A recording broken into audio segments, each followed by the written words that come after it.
Dream recaps here. Today, I'm going to show a 2019 sci-fi thriller film called I Am Mother. Spoilers ahead. Watch out and take care. I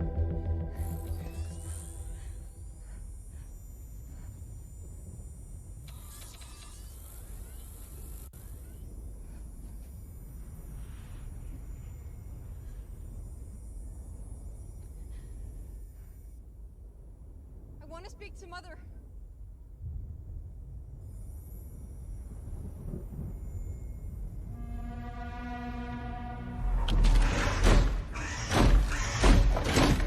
In a post-apocalyptic world, humans have gone extinct.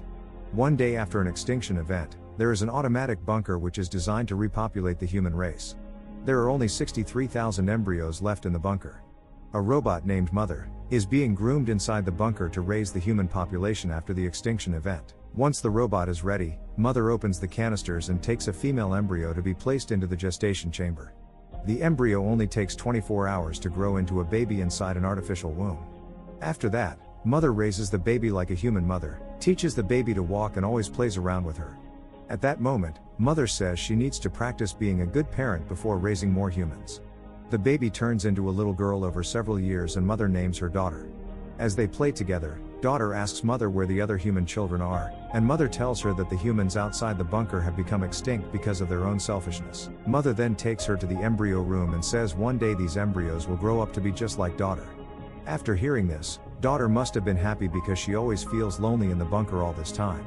About 38 years later after the event, daughter has grown into a teenager. While she is having breakfast, Mother suddenly approaches with her hand starts to glitch, so daughter decides to fix Mother's hand. After that, later, daughter gets a little carried away in her ballet practice and is late for her ethics class with Mother. The robot asks her to solve a difficult hypothetical situation, but the girl is distracted by her thoughts. When she eventually has a discussion with Mother on the subject, it becomes apparent that Mother's main focus in her education is the concept of humanity and survival. Mother is worried about the way she answers this particular question because daughter has an important exam coming up soon that would reveal the efficacy of her upbringing. That night, daughter has some difficulty sleeping, so she watches some videos until there is a power outage in the facility. She goes looking for Mother, but soon realizes that she's out of power too. Then, daughter finds a broken power line and hears a mouse running around. She sets a trap and manages to fix the problem with the power. While she waits for the power to fully come back, daughter catches the mouse. As soon as the power comes on, so does Mother. She finds daughter and the girl shows her the mouse. The little critter worries Mother because it might mean that there is a breach in the airlock of the facility. That would mean the contagion from the air outside might leak inside and the mouse might be a carrier too. Despite daughter's protest, Mother incinerates the mouse, explaining how dangerous contamination of the facility might be, not just to her, but the embryos as well. Mother also decontaminates the airlock and quarantines the area. A few days later, they celebrate daughter's birthday and Mother gives her a gift. During daughter's birthday dinner, she asks Mother if there is a possibility that she is wrong about the habitability of the planet. The robot simply reminds her that she hasn't been wrong about anything so far. The same night, daughter hears something coming from the direction of the airlock. She goes to check and when she doesn't see anything through the first hatch, daughter puts on a protective suit. She hears something outside again and, despite her better judgment, takes off the mask and opens the first hatch. Daughter gets close to the other hatch when she hears a woman screaming for help, saying she's been shot. Daughter quickly gets another suit, places it in the airlock, and when she's safely out, she opens it. Suddenly, an alarm goes off, waking Mother as well. The woman enters the airlock and daughter tells her to put on the suit, then the woman begs her not to tell Mother. Daughter agrees, and when the robot arrives she says that she opened the hatch for just a second. Mother scolds her and, as a form of punishment, decides to give her the important exam at that instant. In the next shot, both are at the classroom and Mother is giving daughter the exam, with an hour to complete it, while she tends to other things. As soon as Mother leaves, daughter goes back to the airlock, finding the woman unconscious. She shuffles through her bag, finds a gun which she tucks away, and wakes her up. Daughter tells her that she'll give her all the medicine she needs, but that they can't stay there. The woman sees the water and goes to take off her mask, telling daughter that she's been lied to about the contagion. Daughter manages to hide her away in another part of the facility, before Mother returns to the airlock, and leaves the woman there to get the medicine. While she puts everything that she needs from the infirmary together, Mother finds the mask near the airlock. Daughter breaks one of the medicine bottles and cuts herself on it when she hears Mother passing by. The woman takes out the rest of the suit and sees Mother burning the mask in the incinerator, freaking out and searching for her gun. When daughter comes back, the woman sneaks up on her and asks for her gun, telling her about the droid she saw. Daughter says that it's mother, but the woman tells her that droids like her mother were the ones to hurt her. Meanwhile, mother notices that daughter isn't taking her exam and comes looking for her. The woman hears her coming, grabs the gun, and when daughter screams for the robot, she grabs her too. Mother sprints toward them, and as soon as she enters the room, the woman shoots her, before she can do any serious damage. However, mother gets to her and incapacitates her instantly. Daughter begs her not to kill the woman and tells her that she needs their help because she's hurt. Mother doesn't have a problem helping the woman, but she does have a problem with daughter lying to her. They take her to the infirmary, but mother makes daughter wait outside. Because daughter can't hear anything from the infirmary, mother is free to interrogate the woman freely while she treats her. The woman refuses the penicillin for her wound, as mother keeps conversing.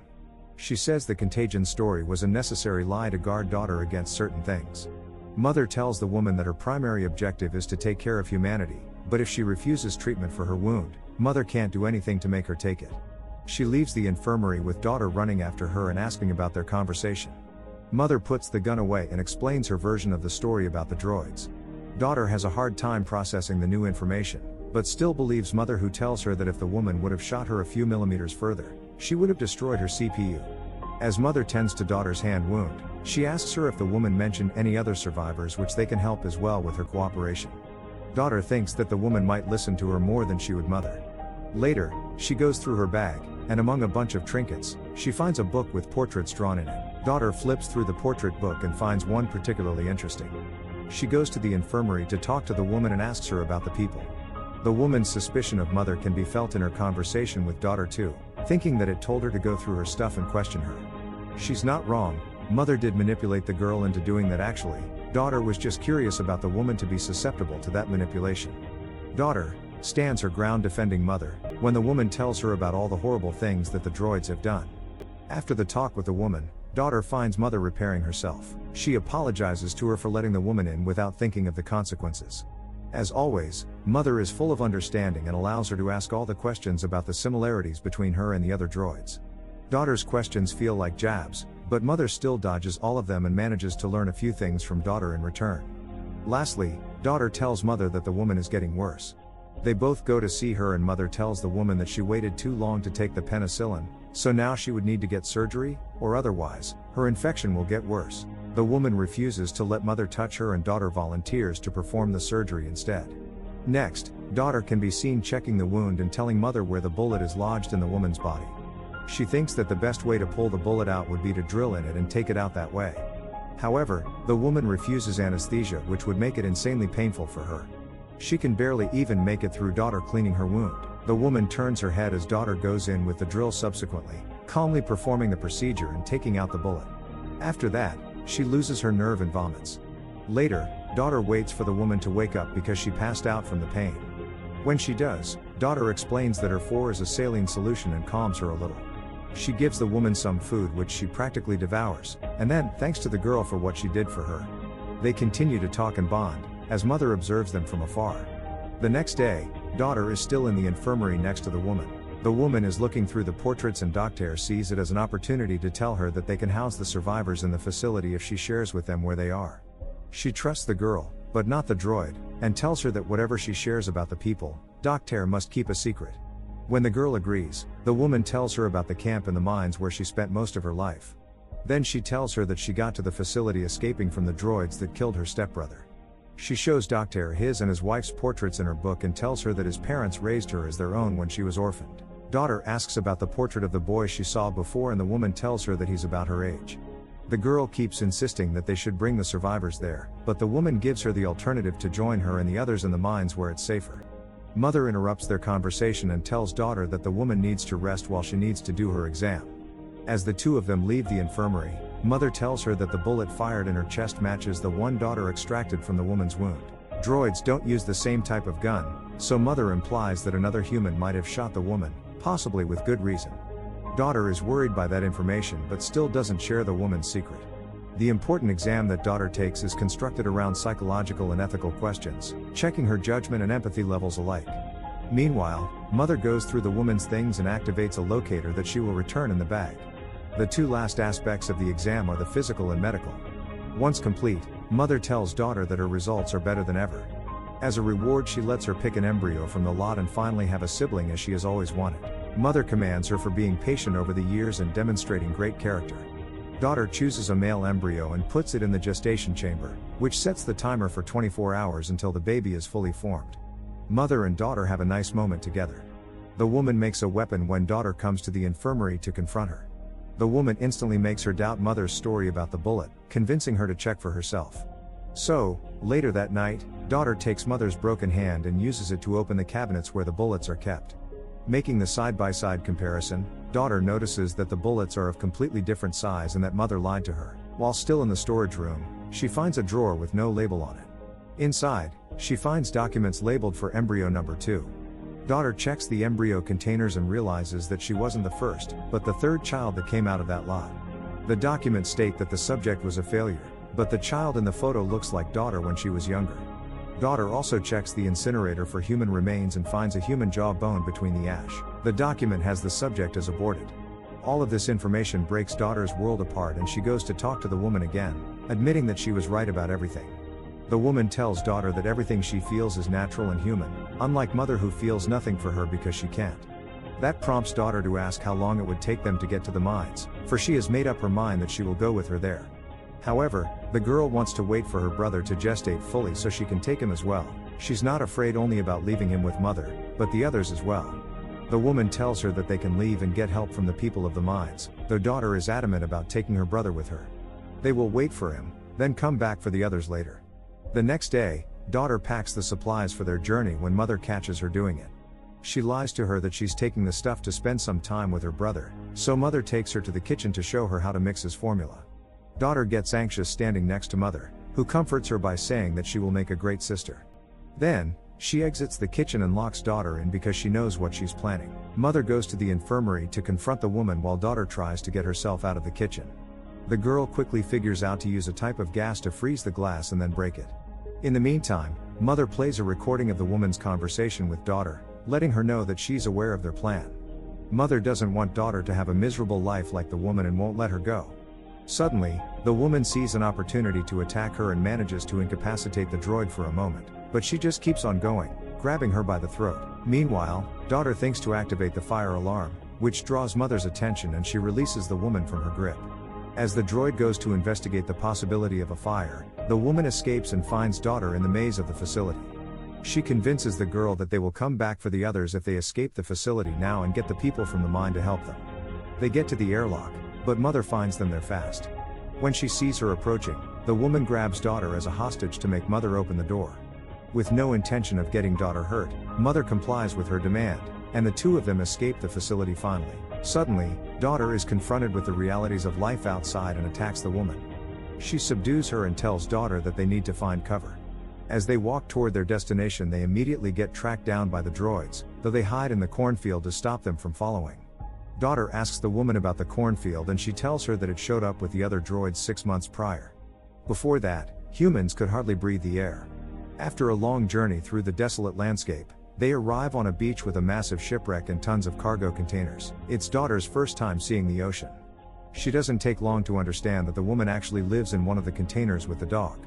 The woman confesses that she fled the mines years before because the people that lived there began treating each other terribly when the hunger struck.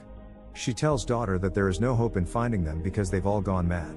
Daughter gets struck by the doom of the woman's life outside and feels terrible for leaving her brother behind. Even with the woman doing her best to convince her to stay, daughter eventually leaves her behind and goes back to the facility by herself. When she arrives before the facility, the droids guarding it aim their weapons directly in her heart. However, when daughter demands to speak to mother, they let her pass without a problem. The door opens for her to enter and she immediately disables it, to stop the droids from coming inside. Daughter grabs an axe and starts looking for mother, when she hears a brother crying and mother telling her that she's glad for having her safe at home. When the girl peeks at mother and the child, she decides that she wants to see him up close. Mother tells her to come closer but leave the axe behind. As mother explains her purpose and the purpose of the facility, daughter keeps dropping her guard. The droid tells her that her objective was to make a better human, superior to the ones that destroyed the planet as well as themselves.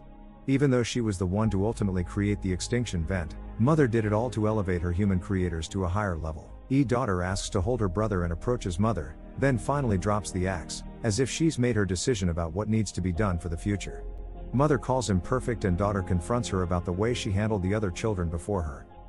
The droid tells her that she's holding the baby too tight and walks toward her when daughter flees the room, trapping mother with the door. She goes into the other room and gets the gun, as the other droids begin breaking down the airlock. Mother tries to free herself from the door as well, when daughter shows up in front of her with the gun, telling her to call the others off. The droid explains that there is no difference between her and the other droids and machines on the planet. They are all mother, a single consciousness with numerous bodies. Daughter lowers her gun, realizing that mother did kill all the other people. Mother gives her the option to either stay with her and raise her brother or leave the facility without him. Daughter gives her the third alternative, which is for her to take care of him herself, to do what she was raised to do. Daughter asks mother for a chance to show her what she is capable of and the droids stop breaking down the airlock. Mother tells daughter how to disable her. She shoots her CPU, after saying that she won't need her anymore. Daughter breaks down and cries, carrying the whole of humanity on her back. Simultaneously, the woman finds the tracker in her bag, and mother shows up at her home in the body of one of her droids. She tells the woman that she has fulfilled her purpose, implying that she was one of the babies born before daughter. In the last moment of the film, daughter is seen singing to her brother and then checking on the rest of her siblings in the embryo room. Make sure to subscribe and turn on notifications so you can watch more videos like this. Thanks for watching.